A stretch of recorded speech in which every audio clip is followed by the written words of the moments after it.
Pilares de uma vida vitoriosa. A gente está falando sobre isso porque todo mundo quer ter uma vida vitoriosa. A realidade é essa. Quem é que não quer ser vitorioso na vida? Eu tive meu período de descanso e Deus trabalhou muito com a minha vida sobre esses pilares. E eu entendi que eu tinha que distribuir isso. A palavra do Senhor diz que o que você recebe de graça você dá. Então eu não estou aqui ministrando sobre isso porque eu sou perfeito nisso. Eu estou ministrando sobre isso porque foi com esses pilares que Deus estava trabalhando e está trabalhando na minha vida nesse período. Obrigado. Amém? Então Deus está trabalhando comigo ainda nesses pilares. E eu creio que não é um trabalho que vai acabar. Eu quero que você entenda que esses pilares, irmãos, são pilares que são construídos, mas eles são sempre, vai aumentando. Aqui nessa igreja você não vai entender muito bem, mas na igreja do meu pai, do apóstolo Olivete, eles já estão indo eles já estão construindo agora o quarto andar. Não, é o quarto? Acho que é o quarto. 1, 2, 3. Eles estão indo para o quarto andar. Então, o pilar, que é mais ou menos, aqui está tampado, né? É lá atrás que está para ver, dá para ver ainda aquele pilar de trás ali. Se você dá uma olhadinha para trás, você vai ver 4 pilares ali. Esse daqui está tampado. Então, esse pilar aqui, provavelmente, ele desceu para o chão. Aqui é uma terra muito úmida, tá? A gente está debaixo de uma terra, é tipo um pântano aqui. Inclusive a gente vai ter que reformar ali a garagem ali e o sobrado, porque o chão está afundando literalmente. Tem um buraco debaixo do chão, porque essa terra ela é, como é que chama? É um brejo. Então você vai ver que está fundo ali. A gente vai ter que corrigir também antes de fazer o piso oficial. O banheiro a gente teve que corrigir, tem um buraco ali dentro antes. Por quê? Porque era um brejo. Como é que você constrói uma casa em cima de um brejo? Não dá, a menos que você construa pilares para sustentar o que vai vir em cima. Então está ali os pilares desse prédio, está aqui esse daqui. E por que essa telha não quebrou, não rachou até hoje? Por que afundou tudo ali? Por que aquela parede, por exemplo, ela não rachou? Com a fundura que está fundo ali, quase meio metro de fundura ali que foi para o chão. Como isso é possível não ter rachado a parede? Porque tem pilares. E os pilares eles são enfincados no chão, uma profundidade que você não enxerga. Alguns pilares são o mesmo tamanho que você está vendo aqui, é o tamanho que está para o lado do chão. Esse daqui eu não sei, porque não foi eu que construí esse prédio. Mas provavelmente deve ter 3 metros para baixo da onde você está pisando aí. No mínimo 3 metros para baixo de onde está seu pé. Então esse pilar ele começou lá embaixo. E ninguém via ele, ninguém vê ele ainda. E ele começou a subir.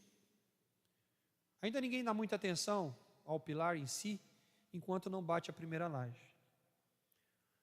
Mas você bater na primeira laje, também muitas pessoas falam, normal, bateu uma laje. Quando você bate a segunda laje, a pessoa, normal, todo sobrado tem 2 lajes. Mas quando bate a terceira laje, aí alguns já dizem, será que esse prédio está bem construído? Meu Deus, olha a casa do cara, será que ele fez essa casa direito? E aí quando você passa nos prédios que a gente passa aqui na vila, 4 andares, quem conhece construção já começa, vixi, o que esse cara fez? Será que ele fez uma fundação? E quando o cara faz 5 andares, como eu já vi, 5 andares, aí você olha para... Aí ele deixa o pilar de fora, e a gente olha para o pilar, a gente que entende um pouquinho de obra, aí você olha para o pilar, 5 andares para cima, e quando você olha o de baixo, o primeiro, dessa finurinha, você fala, Deus que guarde.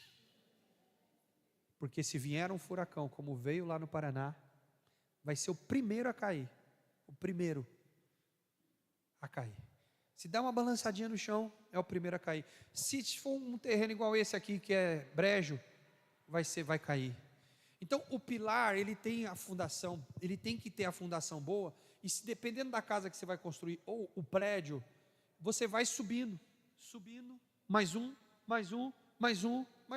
Então, o nosso pilar, esses pilares que eu estou falando aqui, eles não são pilares para construir agora e acabou a obra.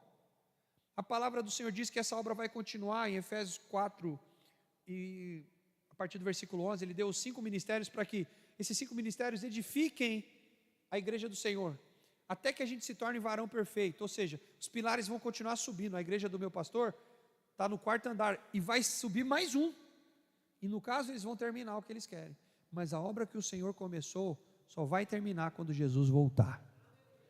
Aí você fala, pastor, mas eu vou começar isso agora, não vai ter fim? Vai. Você não vai para o céu? Junto comigo ou não?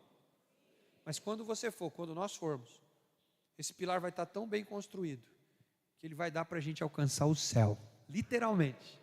Literalmente. Os pilares vão ser tão bem construídos e tão fortes. Essa é a ideia, essa é a ideia. Eles estão tão bem e tão fortes, porque às vezes você pode dizer, não, eu tenho esse pilar, mas ele está fraco. Por que Deus veio tratar comigo? Eu sou pastor.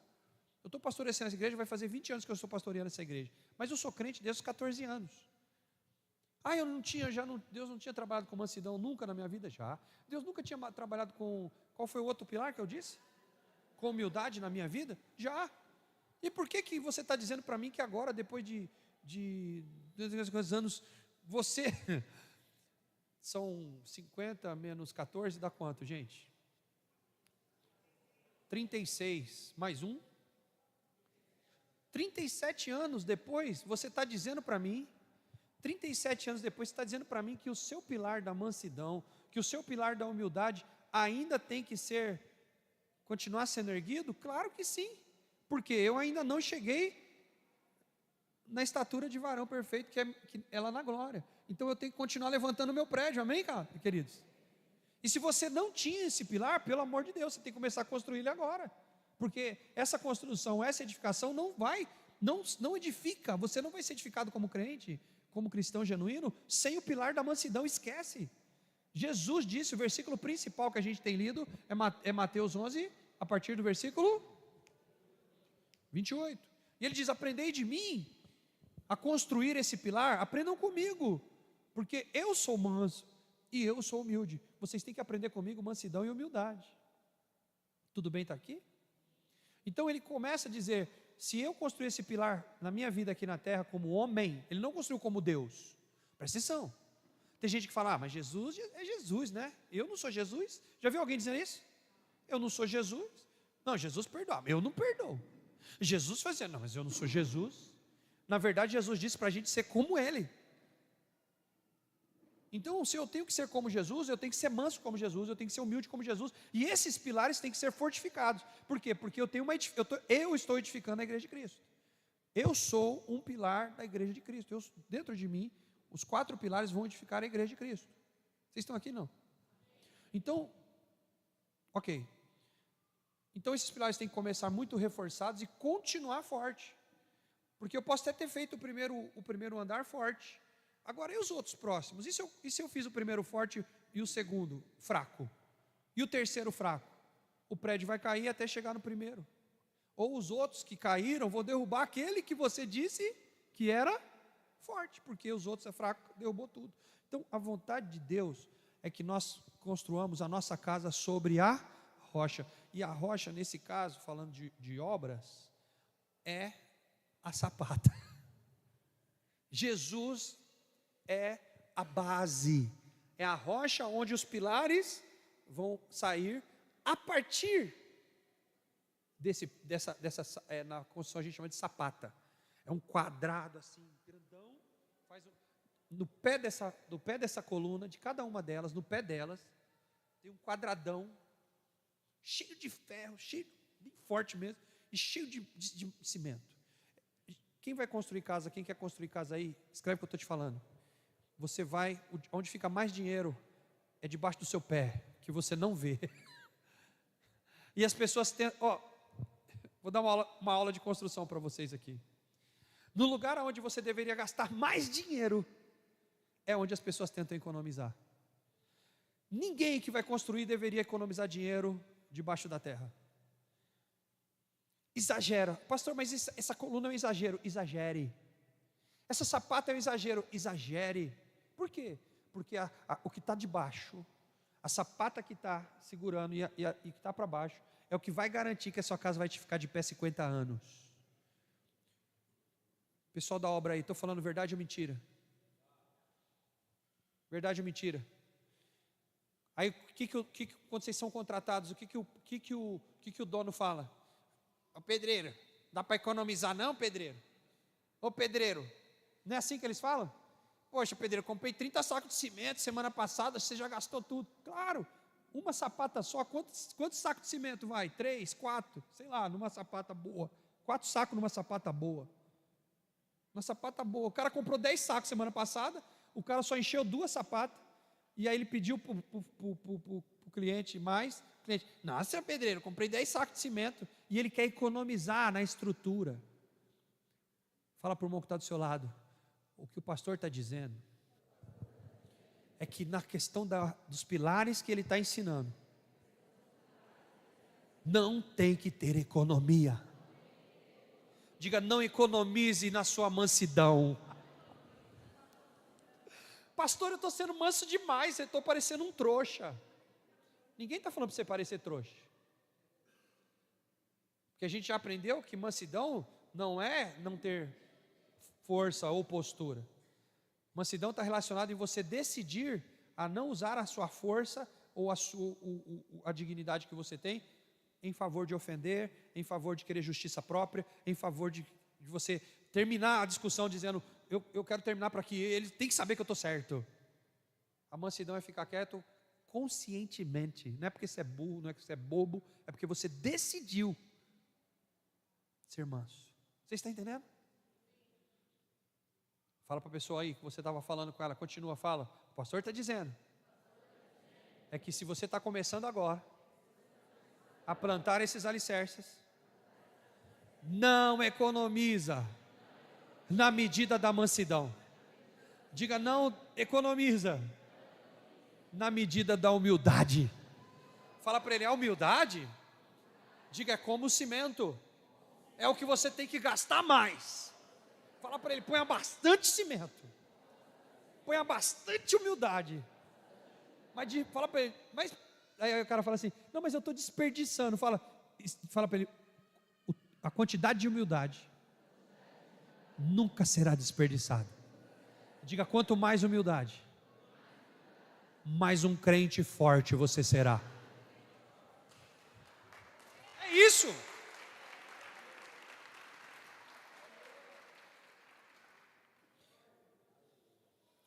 Agora vamos falar do terceiro pilar, Jó capítulo 28, versículo 12. Jó 28, versículo 12 até o versículo 28. Jó 28, versículo 12. Começa com uma pergunta. Terceiro pilar. Mas aonde se achará a sabedoria? Em que lugar está o entendimento? É a pergunta. Ele começa, ó. O ser humano não conhece o valor da sabedoria. Ela não se encontra na terra dos viventes. Eita! A sabedoria não se encontra na terra dos viventes. Eu vou repetir de novo. Tem gente viva aqui ou morta? A sabedoria não se encontra na terra dos viventes. O abismo diz, ela não está aqui em mim não.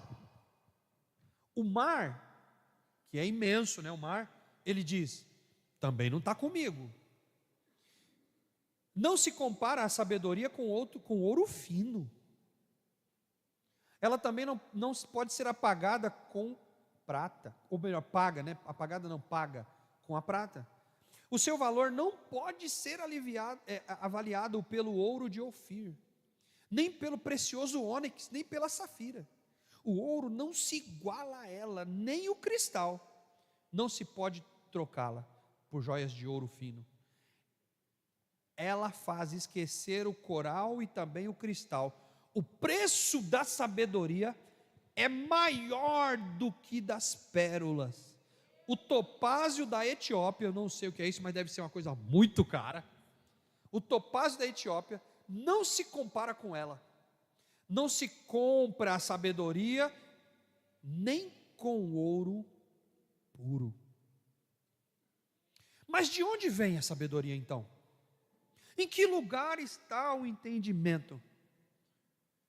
Está encoberta aos olhos de todos os seres vivos, e oculta também as aves do céu. O abismo e a morte dizem: ouvimos com os nossos ouvidos a tua fama. A fama de quem? Deus lhe entende o caminho. É Ele quem sabe o seu lugar, porque o seu olhar alcança as extremidades da terra. Ele vê tudo que há debaixo dos céus. Quando Deus regulou o peso do vento, meu Deus, como é que regula o peso do vento? É uma brincadeira que a gente fala e fala assim: vento pesa? Quando Deus regulou o peso do vento e fixou a medida das águas, quando determinou leis para a chuva e o caminho para o relâmpago dos trovões, meu Deus, tudo é combinado. O relâmpago não é aleatório, foi Deus que deu o caminho dele. Então ele viu a sabedoria e a manifestou, estabeleceu-a e também a examinou. E ele disse ao ser humano: eis. Quem está dizendo? Diga Deus. E Deus diz: eis.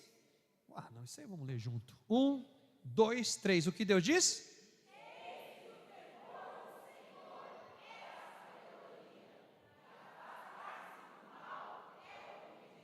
Vamos ler de novo. 1, 2, 3. Eis.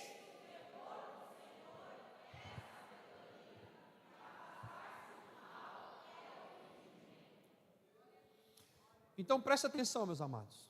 Vocês só esqueceram de tirar aqui o... Espera aí, só um minutinho, irmãos. Deixa eu tirar o negócio de apagar o celular aqui. A tela do bloqueio. Pronto, foi. Não. Presta atenção. Esse terceiro pilar você já sabe o que é. O que é? A sabedoria. Então vocês poderiam fazer várias perguntas para mim. A própria Bíblia já respondeu. As perguntas já foram feitas e Deus já respondeu. Mas só para a gente engrossar o caldo aqui, vamos entender que a sabedoria ela vem de Deus, somente de Deus. Ela é manifesta em caráter e também ações que refletem o temor do Senhor. Preste atenção numa coisa aqui importante. Todos os pilares que nós estamos ministrando a respeito de uma vida vitoriosa, todos têm a ver com caráter. Mas eu sou cheio de unção. Você quer andar com uma pessoa? Gente, eu sei que tem um crente mais velho aqui que conhece alguém que é crente. Você já viu uma pessoa que é crente, diz que é cheia de unção, fala em línguas? Se for uma igreja mais avivada, né? Eu falo bagunceiro, é avivada. Que a gente aqui é avivado também, a gente pula, a gente dança. Mas tem umas igrejas mais pentecostais que dançam, que andam, né? Que pulam, que solta tal. Nada contra, né? Cada um manifesta o poder do Espírito Santo do seu jeito. O que eu estou querendo dizer assim: você já conheceu um crente assim, mas que você não consegue andar com ele porque o bicho não é manso, não, parece um cavalo bruto. Conheceu alguém assim? Mas quando está na igreja é o quê? Ou assim, né? Manso como... Na hora do louvor. Manso como Jesus. Aí vem o adolescente que é empolgado, né? E está pulando e dançando e pisa no pé dele na hora do culto.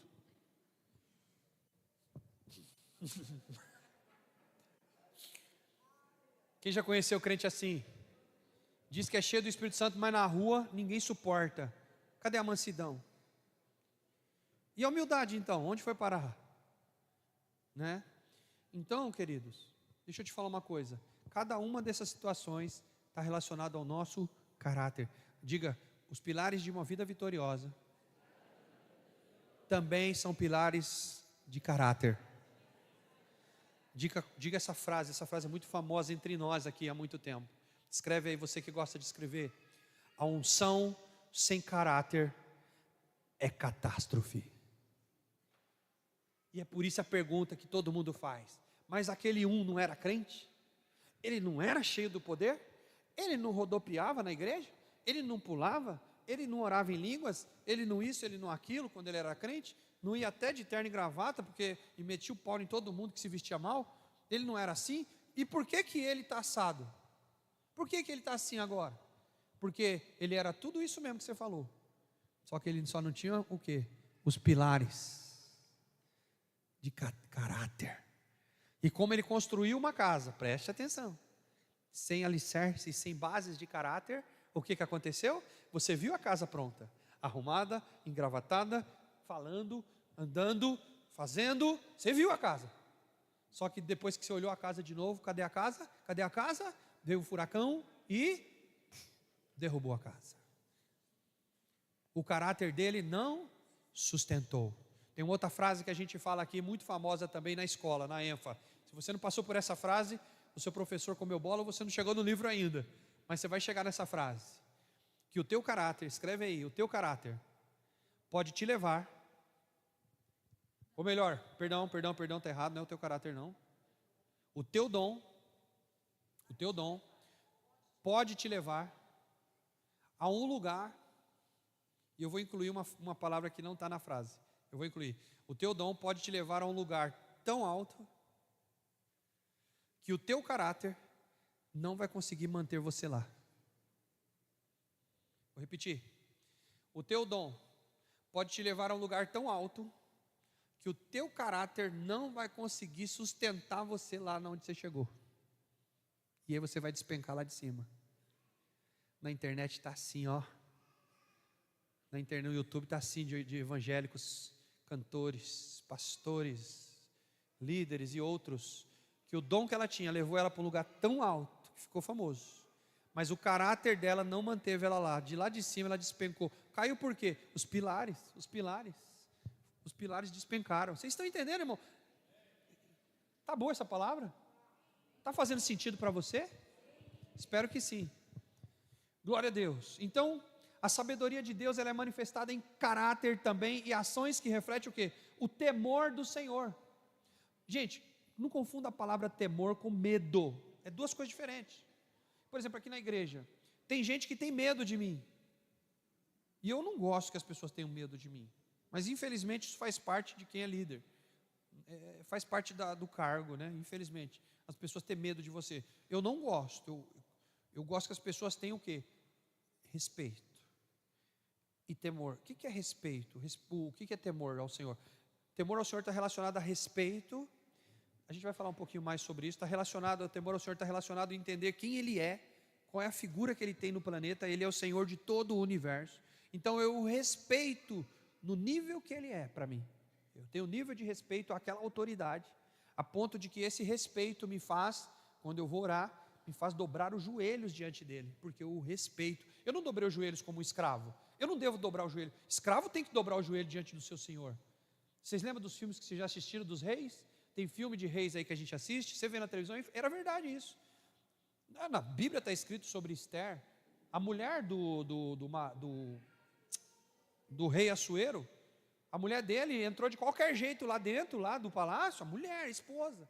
E ela foi banida, porque ela não podia falar daquele jeito, ela não podia ter entrado daquele jeito. A esposa dele, porque era o jeito que era no passado. Você está entendendo? Então tinha um jeito de se entrar na presença dele, tinha que se preparar para entrar na presença do rei. Então as pessoas quando entravam, né, você vê nos filmes aí, não pode olhar no rosto, porque tem que olhar com autorização. No caso, aquilo ali é imposto porque as pessoas eram escravas. Não é disso que Deus está falando aqui. Deus não quer que ninguém tenha medo de olhar para Ele. Eu estou com medo de levantar a cabeça, que Deus vai vir com raio e vai... Não. O que Deus quer é que você entenda quem Ele é, que você compreenda a soberania que Ele tem e que você o respeite como tal. Vamos falar numa linguagem mais simples, de pai e mãe? Quem é pai e mãe aqui? Pode levantar a mão, não é pecado não. Ok. O que Deus quer é o que você gostaria dos seus filhos. Só isso. O que você gostaria que seus filhos fizessem com você? Que eles olhassem para você com respeito? Que quando você falasse, eles entendessem que você conhece mais a vida do que eles? Seus filhos adolescentes sabem que você conhece a vida mais do que eles? Não. Você fala, entra aqui e sai aonde? Por quê? Porque eles acham que eles têm mais conhecimento. Por que eles acham que eles têm mais conhecimento? Porque eles têm mais tempo no celular. Eles assistiram mais filme do que você. Porque enquanto eles estavam assistindo o filme, você estava trabalhando para dar leite para eles. Para comprar comida e comprar um Nike e um iPhone. Você estava trabalhando e eles estavam assistindo um filme e jogando videogame.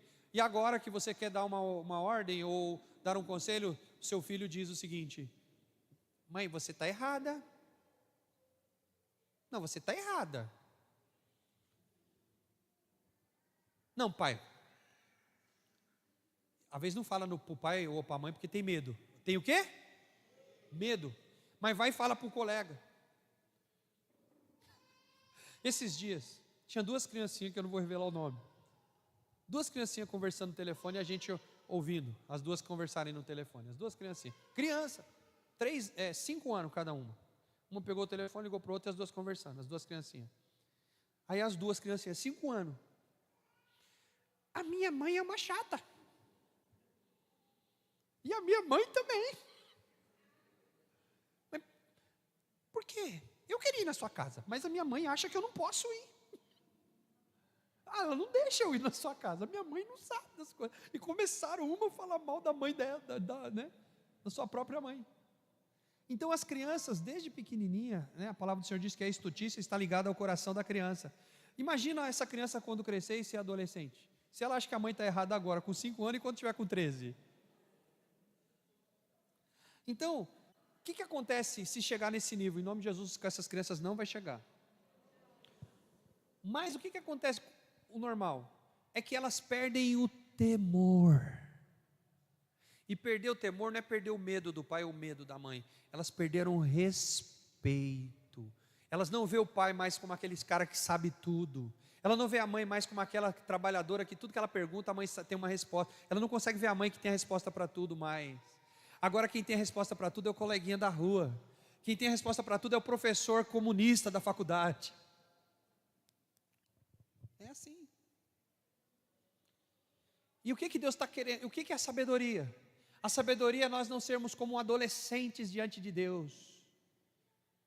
É nós termos respeito pelo que Deus está falando. Então, se na Bíblia está escrito isso, é isso. Se Deus disse que é assim, não existe outra maneira. Se a Bíblia diz que é assim que eu tenho que me comportar, é assim que eu vou fazer. Eu não estou conseguindo ainda, mas eu sei que é assim, porque Deus falou que é assim. Não foi o pastor que disse, a Bíblia disse. A Bíblia sempre tem razão. Por que a Bíblia sempre tem razão? Porque a Bíblia é Jesus. Jesus é o verbo. João capítulo 1, Evangelho de João 1. Jesus, ele era o verbo se fez carne e o verbo habitou entre nós. Quem habitou entre nós? Diga Jesus. Então se o verbo, a letra, a palavra habitou entre nós, a palavra, isso aqui, o que está escrito aqui, Jesus são uma coisa só. E quando eu perco o respeito pelo que está escrito aqui, eu perdi o temor ao Senhor, eu não respeito mais a autoridade universal de Cristo. Vocês estão aqui? Então o que é sábio, pastor? O que é sabedoria? Sabedoria é o temor ao Senhor. Ah, mas eu conheço uma pessoa tão sábia. Ele tem 4 faculdades, 3 pós-graduação, tem 2 mestrados e agora PhD e não sei das quantas. Quando ele fala, o senhor precisa assistir o vídeo no YouTube do cara. O senhor precisa assistir o YouTube dela. Pensa numa mulher inteligente, pós-graduada, universidade, sei lá que nome que eu dou, para tanta coisa que essa pessoa adquiriu. Aí você pergunta, ela crê no quê? Não, ela é ateia, à toa, não, ateu. Ah, é? E ela é tão sábia assim? Não é. Ela tem conhecimentos humanos. A palavra diz o quê? Que a sabedoria não é conhecida pelos viventes. Sabe o que eu estou dizendo para você? Que faculdade não encontra sabedoria dentro da faculdade, no maior curso, no melhor curso, em quantos cursos você quiser fazer. A sabedoria não encontra em livros humanos, apesar dos livros que você tem lido, sei lá que livro que você lê aí, dizem que é um livro top. Não se encontra sabedoria em livros inspirados por humanos. A sabedoria, ela vem do alto. A sabedoria é o temor ao Senhor, e quando você teme a Deus em respeito a quem Ele é, quando você se submete a Deus não com medo, mas como um filho obediente, que respeita o Senhor e quer fazer o que Ele tem pedido para você fazer, então a partir daí, você já pode se considerar uma pessoa sábia. Amém? Glória a Deus. A pergunta é: onde está a verdadeira sabedoria? Aonde está? E ele fala aqui, cita um monte de coisa, não está em tesouro, não está no ser humano, não está em nenhum lugar que você pode encontrar aqui nessa terra, não está em riqueza, não está em habilidade, não está em conhecimento. A fonte de sabedoria, diga comigo, a fonte de sabedoria é Deus, e o temor ao Senhor. Então não dá para correr disso. Você precisa ter reverência, você precisa ter obediência, você precisa ter submissão à vontade de Deus. Agora, qual é a limitação da sabedoria humana? Mesmo que as pessoas, preste atenção aqui, mesmo que as pessoas mais habilidosas, elas não conseguem compreender os mistérios da vida sem a ajuda divina. Então, você pega qualquer pessoa, se você estudar a biografia dos grandes inteligentes do mundo, pega a biografia, por exemplo, do Albert Einstein, pega a biografia, eu estava vendo ontem, o C.S. Lewis. Quem já ouviu falar do C.S. Lewis? Nunca viu falar?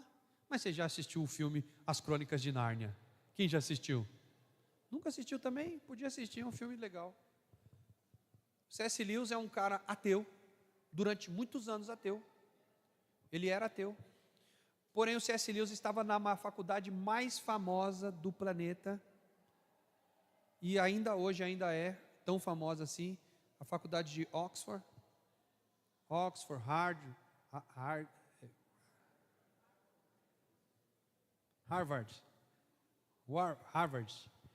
e outras, elas estão no topo das faculdades mais conceituadas do planeta há centenas de anos. A faculdade de Oxford já existia em 1800 e bolinha, 800. E o C.S. Lewis estava lá, estudando. E ele estudou e fez filosofia, fez letras, se formou em professor, fez teologia, porque tem gente que acha que teologia é de crente. Não, teologia não é de crente. Teologia não é de crente. Deixar isso bem claro. Tem gente aí sonhando em fazer teologia. Pode fazer, mas você não vai fazer para você ser mais crente fazendo teologia. Esquece isso aí. Se bobear, você vai fazer teologia e vai desviar. Porque ninguém... Entende? Cuidado com isso. Não dá tempo de eu explicar o porquê disso. Mas estudar é bom. Tá? Não estou aqui contra estudar. Tanto é que a gente estava dando presente para o pastor Daniel aqui, porque ele terminou o curso dele de teologia. Então quer fazer, faça, mas cuidado. Não é em qualquer esquina, não é em qualquer lugar. Se você vai estudar, pede informação para a gente, que a gente tenta te ajudar para você estudar teologia em algum lugar. Confesso a você, porque o pastor Daniel, para conseguir estudar, a gente teve que buscar uma faculdade no Paraná, porque em São Paulo a gente não achou. Tá? Então, cuidado. Não estou dizendo que não tem em São Paulo, mas a gente não achou no perfil que a gente precisava. O que a gente está querendo dizer? Que C.S. Lewis fez teologia, fez letras, fez filosofia, se pós-graduou, virou mestre, virou tudo e se tornou professor de Oxford. E só que aconteceu com C.S. Lewis? Ateu, com toda a ciência que ele tinha, cientista, o cara era inteligente. Só que chegou no nível de inteligência que não tinha mais resposta para dar para um monte de coisa. Porque a ciência humana, ela vai crescendo, chega um momento que ela não tem mais resposta. E aí chegou um cara, diga comigo, um amigo. Diga, um amigo que tinha o temor ao Senhor, que também era professor de Oxford. Eu vou errar o nome, Rowling. Quem já assistiu O Senhor dos Anéis? Tolkien. Ele era amigo do C.S. Lewis e professor da mesma escola. E o Tolkien começou, evangelizar C.S. Lewis. Isso que você está buscando é Deus que está te faltando. E C.S. Lewis se converteu. Se tornou um dos maiores escritores evangélicos do planeta. Até hoje, os escritos de C.S. Lewis é famoso. Por que eu estou citando isso? Porque se C.S. Lewis tivesse morrido como ateu, mesmo sendo tudo o que eu te falei que ele era, ele teria morrido como a pessoa mais tola, ou mais burra, sei lá que nome que você quer dar, do planeta. E não faria diferença entre um PhD. Escreve o que eu estou te falando, irmão. Não tem diferença nenhuma entre um PhD. PhD é quem chegou no nível hard lá dos seus ensinos, da sua ciência. A diferença entre um PhD morto, ateu, e um pobre miserável, analfabeto, que morreu bêbado, atropelado por um carro, e os dois dentro do caixão, nenhuma diferença. Mas há uma grande diferença entre um PhD ateu que morre e uma pessoa da roça, sem estudos, analfabeta, que a única coisa que ela sabe fazer é pegar uma enxada. Mas quando ela ora, quando ela clama ao único Deus vivo, quando ela lê a Bíblia Sagrada e ela entende os poucos versículos que alguém ensinou para ela, que o meu Deus, que está acima de todas as coisas, Ele me amou de tal maneira, que Ele enviou, é o único versículo e algum dos poucos que aquele carinha da roça, sem faculdade, sem nada, a única coisa que ele sabe citar é dizer: o meu Deus me amou de tal maneira, que Ele enviou o seu Filho único, para que todo aquele que nele crê, não pereça, mas tenha a vida eterna. E ele ajoelha na cama dele, ele ora, e ele diz: obrigado, Senhor. Obrigado, Jesus, por essa rocinha que o Senhor me deu. Obrigado porque esse ano deu milho.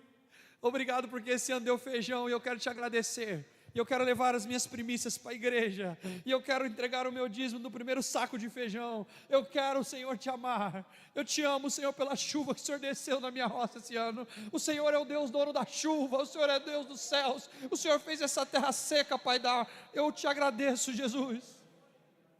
E se os dois, o PhD mais inteligente do planeta, ganhou o prêmio Nobel, e esse moço da roça morrerem no mesmo dia, esse cara da roça morreu como o homem mais sábio do planeta, e aquele morreu como o mais tolo de toda a face da terra, que recusou o Deus do universo. Vocês estão aqui? A sabedoria do Senhor, o temor do Senhor, é o princípio de toda a sabedoria. Aleluia. Aleluia!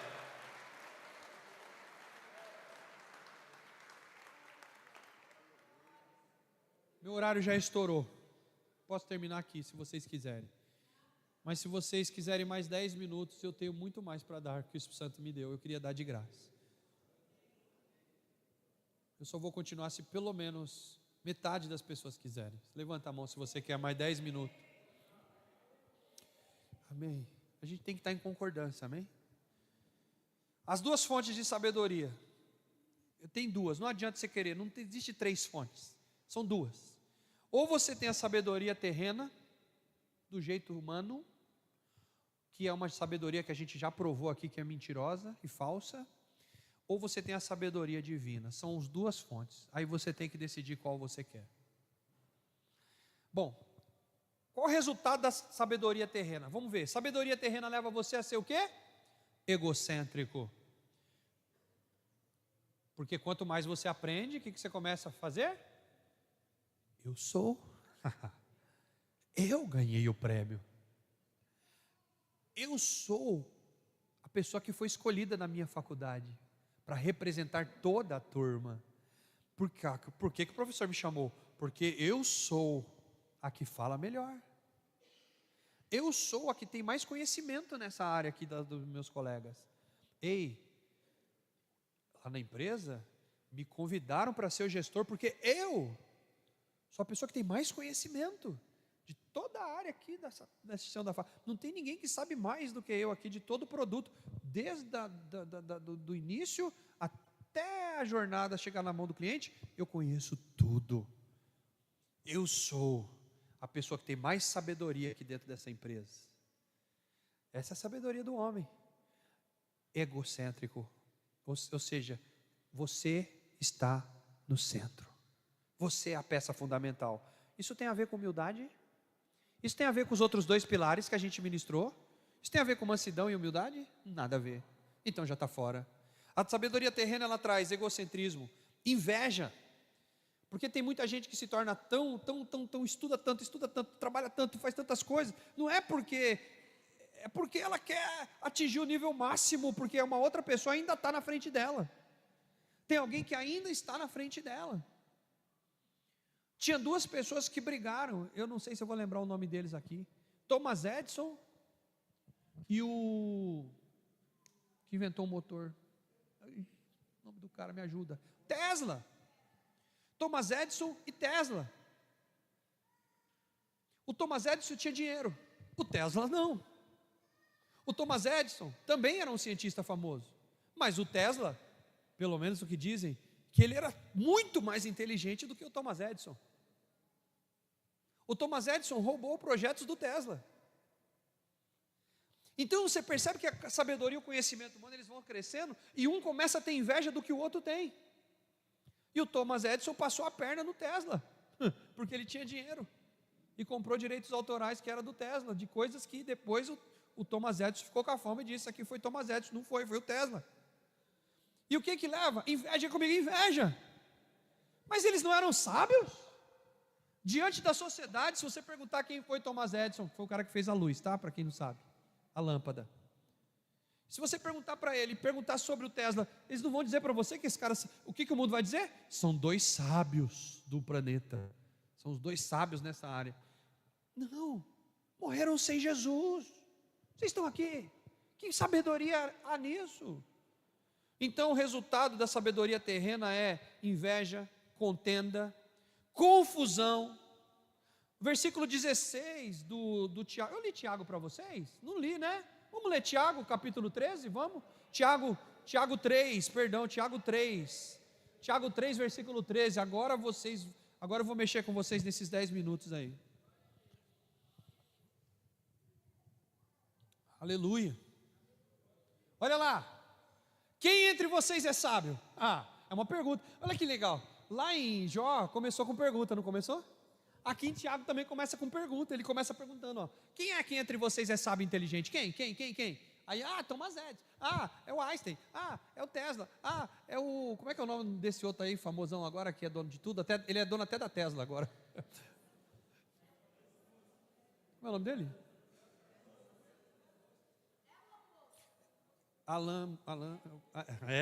Elon Musk.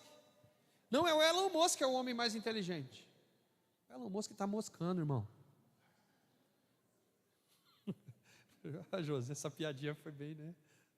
A José ainda dá risada. Obrigado, José, porque aí você me ajuda. Alguém tem que rir dessas piadinhas chatas. O Elon Musk está moscando. Quem dentre vocês é sábio e inteligente? Quem é? Quem? Mostre as suas obras. Não, olha, mostre as suas obras em quem?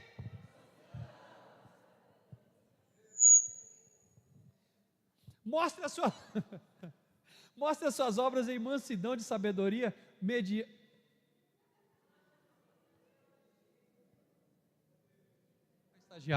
Estagiário. Eu não ia começar hoje não, cara. Hoje não. Pré-estagiário. A Adriana conseguiu rebaixar seu cargo, cara. Pré-estagiário, mano. Eu nunca vi essa função. Amém. Deus está querendo tratar com você, irmão. A gente nunca teve pré-estagiário aqui, primeira vez. Mostre as suas obras em mansidão de sabedoria, mediante a sua boa conduta. Próximo. Até o 16, tá bom? Se pelo contrário, olha só, vocês têm o seu coração, se vocês têm no seu coração inveja, amargura, sentimento de rivalidade, lembra Thomas Edison, lembra? Se vocês têm esse sentimento, não se gloriem nisso, nem mintam contra a verdade. Próximo. Esta não é sabedoria que desce da onde? Desce da onde? Pelo contrário, é uma sabedoria terrena, animal e demoníaca. Como diz o apóstolo Robert, é demônio. Essa sabedoria que estão falando aí, é demônio. Essa sabedoria, ei, universitário, tem universitário aqui? Tem? Não é pecado não, se você ainda vai se tornar também. Essa sabedoria do professor lá da faculdade comunista, é demônio. Sabedoria que quer levar você para o comunismo, feminismo, por não sei o que, achismo, por demônio. Você que já passou pela faculdade sabe do que eu estou falando. A Bia, cadê a Bia? Bia se formou agora recente aí, psicóloga também, né? Graças a Deus. Eu acho. Quantos professores endemoniados você teve lá, Bia? Todos, ela falou, todos. Todos, e é uma área difícil. Na verdade, hoje todas as áreas são difíceis. Nem vou jogar pedra na psicologia, porque todas são difíceis. Então você vai dizer que esses professores são de Deus? Irmão, são demoniados. Eles não são, mas meu professor é tão sábio. Nossa, o meu professor, eu amo aquele professor. Quando ele abre a boca, tem Deus? Tem temor a Deus? Não tem?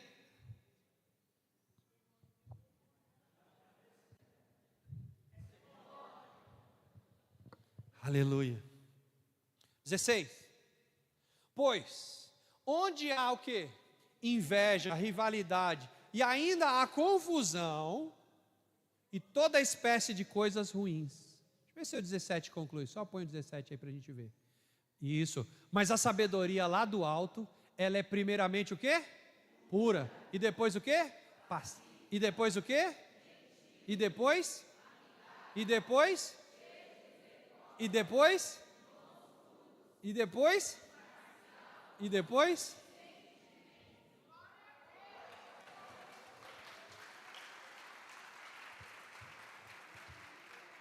Rapidinho, sabedoria terrena, egocêntrica, invejosa, contenciosa, confusão, obras malignas, decisões baseadas no orgulho, na busca de vantagem pessoal. Sabedoria divina, pura, pacífica, indulgente, tratável, cheia de misericórdia, cheia de bons frutos, imparcial, sem fingimento.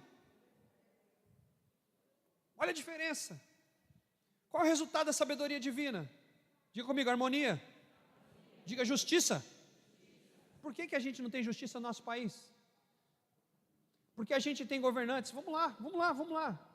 Será que eu posso falar? Meu Deus, isso aí vai para o ar depois, eu vou ser preso. Mas vamos lá, vamos falar. Não, não vamos falar. Oh meu Deus. A gente tem, eu podia citar vários nomes aqui. Praticamente 90% ou mais, vamos colocar 90%, de 80% a 90% das pessoas que estão na política lá, que estão no topo. Eu não digo aqueles que foram levados como o Tiririca, que foi para dar voto para os outros. Esses daí são levados pelos inteligentes mundanos. Pegam essas pessoas, esses famosinhos, cantores, pessoas famosas para levar votos. Mas aqueles que estão lá no poder mesmo, eles têm o que a gente está chamando de conhecimento e sabedoria terrena. Eles têm, deixa esse versículo aí. Eles têm essa sabedoria terrena. Mas a sabedoria deles tem todas essas coisas ruins que a gente falou aqui, sim ou não? E aí, o que ele não vai ter? A gente passou por essa palavra, eu acho que no versículo anterior, que fala sobre justiça, não tem? Inveja, rivalidade, confusão e toda espécie de coisas ruins. Essas pessoas, elas vão ter todo esse nível de conhecimento, mas elas vão ter toda essa gama que a gente falou de obras malignas. Elas têm tudo as características, elas são, quem está no nosso governo hoje, é egocêntrico. Eu não estou falando desse governo atual, tá? Desse e do anterior também. Para depois você não me falar que eu sou isso ou sou aquilo. Estou falando dos governantes da nossa nação, não de agora, de sempre. Pessoas egocêntricas, invejosas, contenciosas, cheias de confusão entre si, verdade ou mentira? Esquerda, direita, cheias de confusão, querendo enfiar a gente no meio da confusão. Quer ou não quer enfiar a gente no meio? Porque você nem é esquerda nem é direita. Fala para alguém, eu vou fazer um desafio para vocês agora. Posso fazer? Vou fazer um desafio para todo mundo. Chega em qualquer lugar. Ô, irmão, você está me gravando, né? Está tirando foto também. Oh, vai me denunciar? Não estou zoando. Chega em qualquer lugar que você chegar, e fala assim, ó, eu não sou nem de esquerda e nem de direita, eu não sou. A pessoa não vai aceitar. Elas não vão aceitar. Você fala, eu não sou Lula, também não sou Bolsonaro, porque eu sou assim, tá? Eu não sou nenhum dos dois. Só que as pessoas não aceitam. Elas não aceitam. Na cabeça delas, se eu disse que eu não sou um ou sou outro, ela fala, então você é fulano. Por quê? Porque a sabedoria que foi colocada pela política do nosso país é cheia de contenda. Cheia de contenda. E quer te amarrar nessa contenda e te levar para brigar. Quem aqui na época da eleição viu gente brigado com parente aí? E o que ganhou com isso? Quem que te levou para brigar com parente? Ou que parente levou para brigar? Foi o espírito maligno do demônio, com falta de sabedoria. Mas não são homens inteligentes que estão lá? Não são homens sábios segundo o mundo? Não são doutores que estão lá? Porque todo mundo tem doutor. Aqueles caras lá é tudo doutor, advogados, professores de faculdade, são todos mestres aqueles caras. Mas está levando a gente para uma confusão. Vocês estão aqui? Então esse pessoal, para mim, me desculpa falar, não tem sabedoria nenhuma neles. Não tem nada que eu olhe para eles que preste para eu dizer eu vou ser igual fulano de tal.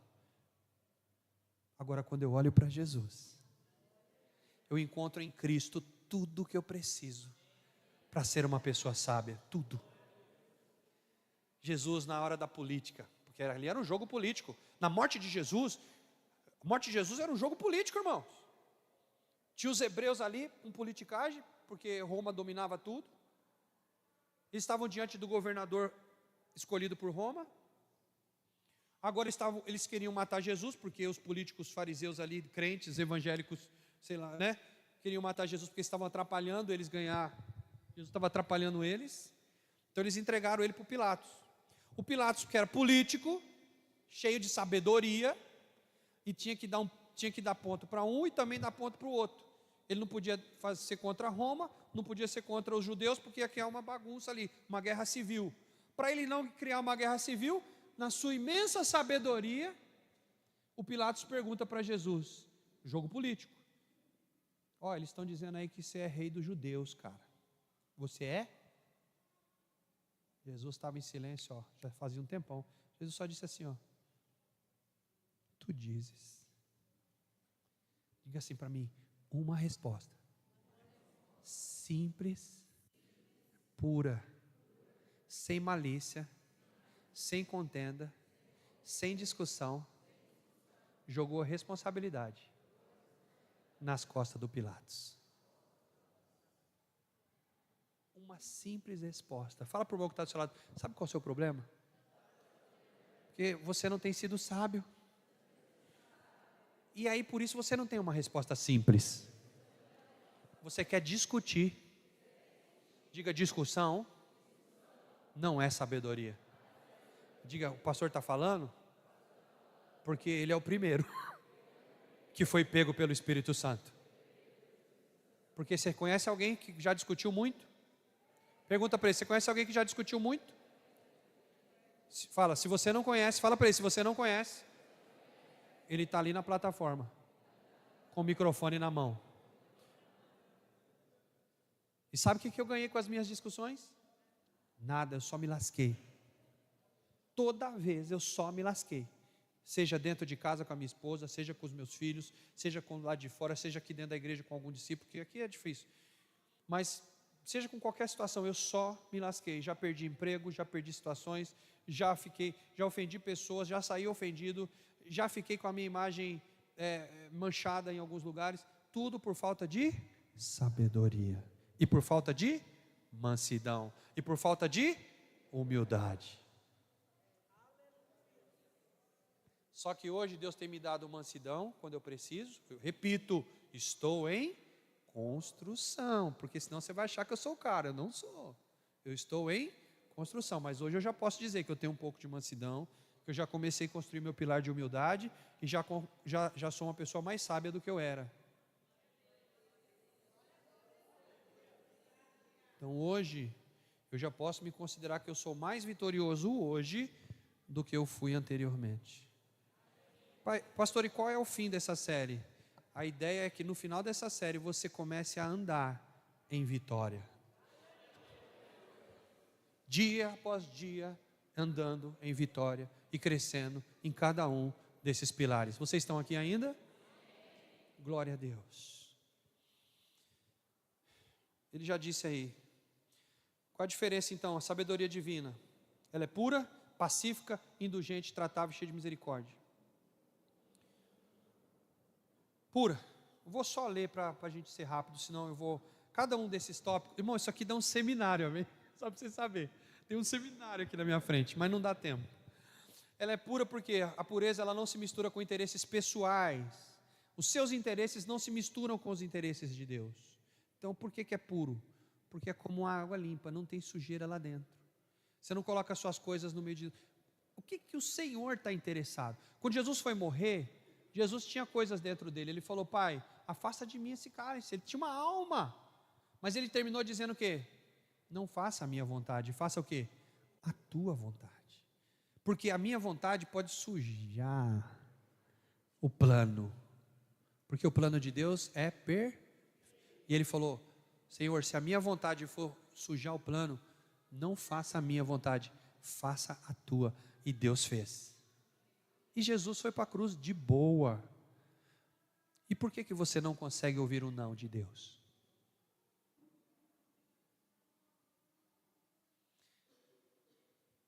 Tem gente que não consegue ouvir o não. Teve várias pessoas que já disseram, eu já ouvi, depois a fofoca sempre chega, né, infelizmente. Fulano não quer mais falar com o Senhor. E nem veio te perguntar, por quê? Porque ele falou que toda vez que ele chega no Senhor, o Senhor sempre diz não. Então, ele já sabia que ele ouviu não, então ele não foi conversar com o Senhor. Isso aí eu já ouvi mais do que muitas vezes. Pessoas que sabem que o que eu vou falar está relacionado com a Bíblia e os procedimentos de Deus. Então eles querem que a gente concorde com eles. Mas ele sabe que tem um não na boca do pastor. E ele fala o quê? Prefiro não perguntar. Ele já sabe a resposta, na verdade. E aí, quantas dessas pessoas daqui da igreja, eu vi quebrando a cara, eu vi se arrependendo, mas não voltaram. Nenhuma delas volta para dizer, Senhor, pastor, eu deveria ter falado com o Senhor e não falei. E eu me quebrei e eu queria pedir perdão. Eu aprendi a lição. Eu não tive nenhuma dessas que voltaram. Por que eles não voltaram? Diga comigo, não tinha o pilar da humildade. Porque aquele que tem o pilar da humildade, ele faz errado, depois ele se arrepende e volta e diz, olha, errei, poderia ter te consultado. Poderia ter consultado o pai. Vocês estão aqui? Vitor, você está dormindo aí? Não dorme não, filho. Ou melhor, pode dormir. Se sonhar, tiver uma revelação, tu conta para mim depois. Pura, pacífica, ela mantém a paz. Ela não apenas mantém a paz, mas ela promove a paz. Indulgente significa que a pessoa é generosa e cheia de bondade, que reflete o fruto do Espírito que está em Gálatas 5. Essa pessoa é tratável, disposição de aprender e ouvir. Coloca aí Provérbios 4, 1 e 13. A pessoa sábia, ela ouve, ela senta para ouvir. E não para ouvir e dizer não concordo, ou para dizer depois que ouviu, nunca mais eu falo com o pastor porque ele só diz não. Ela senta para ouvir e ouve mesmo, e aprende, e ela é tratável e ensinável. Provérbios 4, versículo 1 até o versículo 13, anota aí, isso aí é bom para você meditar no seu tempo sozinho com Deus. Provérbios 4, 1 ao 13. Essa pessoa tem misericórdia dos outros, ela tem bons frutos, ou seja, é uma pessoa que tem empatia, né? Uma palavra aí que está na moda agora. Ela tem empatia, mas uma empatia sincera, tá, irmãos? Não é fingida não, igual os políticos fingem empatia. Eu estou falando empatia do Espírito Santo, cheia de amor e de sinceridade. Elas são sinceras, né? Que essa empatia, essa misericórdia, acaba gerando impacto positivo sobre aquelas pessoas que estão perto dela. Vocês estão aqui? Ela é imparcial, ela é sem fingimento, ou seja, a justiça e a sinceridade, sem máscaras. Sem máscaras. A sabedoria de Deus faz você andar sem máscaras. E nem vem falar para mim que não é verdade. Todos nós aqui, em algum momento da nossa vida, se é que não é nesse culto, talvez, espero que não, vem com uma máscara na cara. Podia, ao menos dentro da igreja, retirar a máscara e ser você mesmo, pelo menos aqui dentro, porque aqui nesse lugar há cura. Eu vou repetir, aqui há cura. Se você colocou a máscara por vergonha, por medo, por sei lá o que você colocou, para ninguém tirar, mas aqui você podia tirar, porque aqui tem cura para você. No grupo de alívio, podia tirar a máscara lá dentro, lá tem cura. Mas o que acontece? Não tem sabedoria, não tem sabedoria. Não tem sabedoria, e por isso fica com a máscara. É falta de sabedoria andar em fingimento. Vocês estão aqui, não? Meu Deus, é tão coisa legal. Meu Deus, tanta coisa boa. Então, cultive essas qualidades. Diga, eu vou cultivar essas qualidades na minha vida diária. E para finalizar aqui, a sabedoria do Senhor, a sabedoria divina, ela é tão, tão, tão preciosa. Ela é rara e valiosa.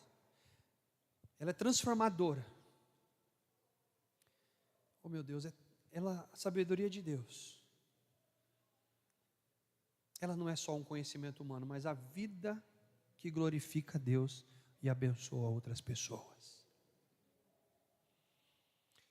Vamos ficar de pé.